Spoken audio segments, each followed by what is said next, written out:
everyone, welcome to my channel and this is Anushka. I welcome you and today's my new topic is verb.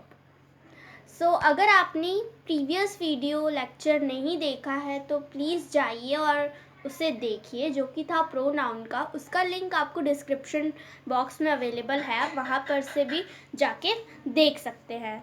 तो चलिए हम आज का अपना new topic verb start करते हैं। तो वर्ब की डेफिनेशन है a word that expresses action और the state of the subject.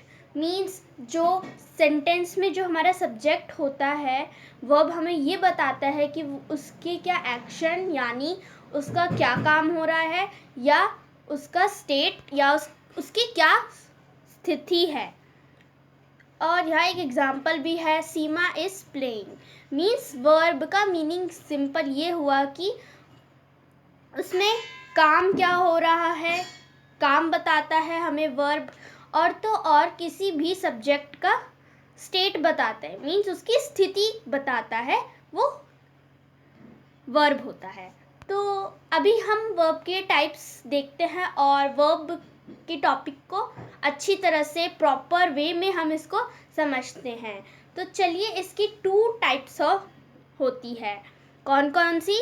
Main verb and helping verb, जो कि हम इस वीडियो लेक्चर में कंप्लीट करेंगे। तो सबसे पहला होता है मेन वर्ब। अब मेन वर्ब क्या होता है? Main verb describes the action of the subject. Main verb हमें ये बताता है कि जो सब्जेक्ट है वो क्या काम कर रहा है।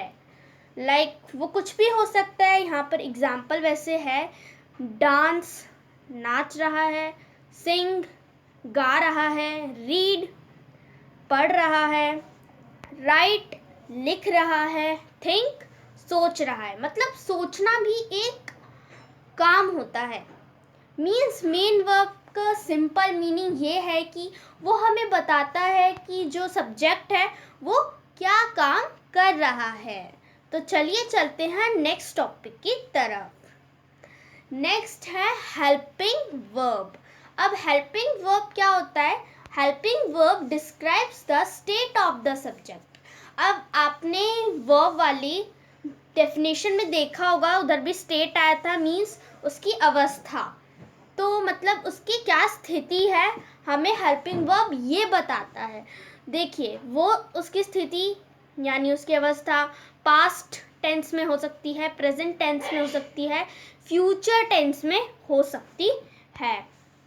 तो इस वीडियो में आपको मैं सारा बताऊंगी। पास्ट टेंस में जब हम सेंटेंस लिखेंगे तो हम वो कैसे लिखेंगे, प्रेजेंट में हम कैसे लिखेंगे, फ्यूचर में हम कैसे लिखेंगे और कौन कौन से वर्ड को यूज़ करेंगे। मीन्स हेल्पिंग वर्ब हमें किसी भी सब्जेक्ट का स्थिति बताता है, उसकी अवस्था बताता है। तो चलिए चलते हैं नेक्स्ट टॉपिक की तरफ। नेक्स्ट मैंने अभी आपको बताया कि मैं आपको बताऊंगी कि हम प्रेजेंट, पास्ट, फ्यूचर में हम कौन कौन से वर्ड्स का यूज़ करते हैं, जिससे हमें इजीली पता चल जाएगा कि हाँ ये सेंटेंस प्रेजेंट में है, ये सेंटेंस पास्ट में है, ये सेंटेंस फ्यूचर में है। तो प्रेजेंट में कौन कौन से होते हैं? Is, am, are, have, has been, do, does, can, should, must, etcetera. मतलब अगर ये सारे वर्ड्स कभी भी किसी सेंटेंस में यूज होते हैं तो आप इसे इजीली फाइंड कर सकते हैं कि ये प्रेजेंट फॉर्म में है ना, क्योंकि जो हमारा हेल्पिंग वर्ब है इससे का हेल्पिंग वर्ब का और ये प्रेजेंट, पास्ट, फ्यूचर का इससे बहुत कनेक्शन है, इसीलिए ये टॉपिक इसके अंदर मैंने लिया।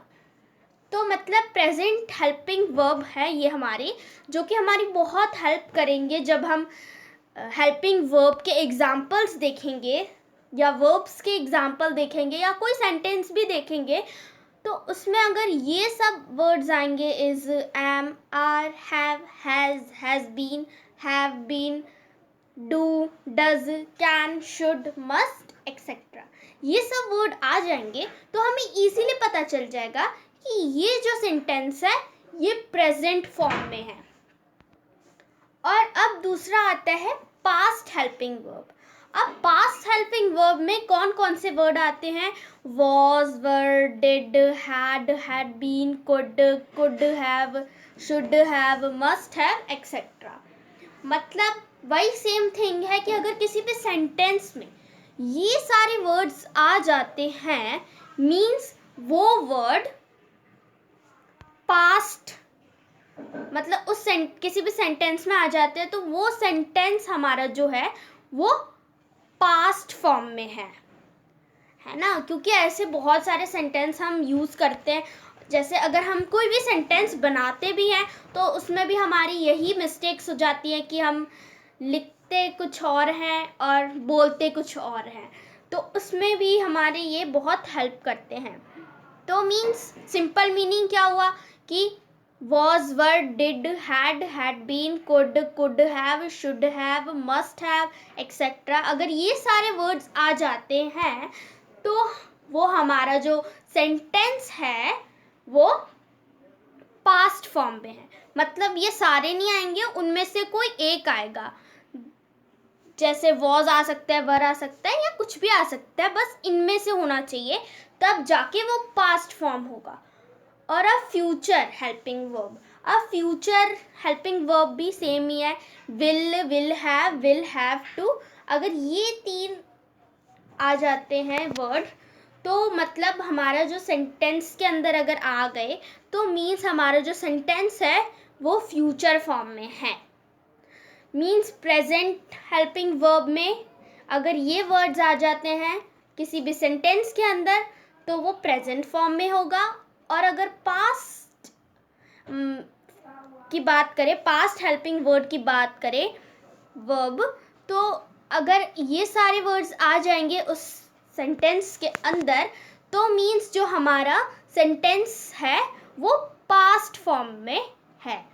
और फ्यूचर में अगर ये तीन वर्ड्स आ जाएंगे तो हमारा जो सेंटेंस है वो फ्यूचर फॉर्म में है। तो हम इसके कुछ एग्जाम्पल्स देखते हैं और एग्जाम्पल्स से इसको थोड़ा समझते हैं। तो इसके मैंने 3 एग्जाम्पल्स यहाँ पर हैं। क्या क्या है? Anjali is playing guitar. Anjali guitar बजा रही है। अब जो यहाँ अंजलि है वो तो सब्जेक्ट है, वो क्या काम कर रही है?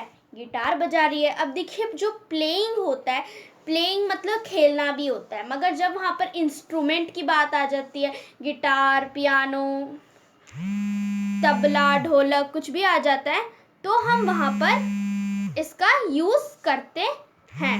आई was listening to the story. अब मैं स्टोरी सुन रही हूँ। अब ये वॉज आ रहा है, मतलब मैं स्टोरी सुन रही थी, हो गया ये सेंटेंस। हम इसे ये नहीं बोलेंगे कि अभी मैं स्टोरी सुन रही हूँ, हम इसे बोलेंगे मैं स्टोरी सुन रही थी, क्योंकि ये वॉज आ गया यहाँ पर। अब he will became a teacher, means ये बड़े होके टीचर बनेगा, क्योंकि विल क्या है, अभी हमने पढ़ा, जो विल है वो फ्यूचर फॉर्म है। Means he will became a teacher, वो टीचर बनेगा। यहाँ पर फ्यूचर टेंस की बात हो रही है। सो आई होप कि आपको वीडियो समझ में आई होगी, अच्छी लगी होगी।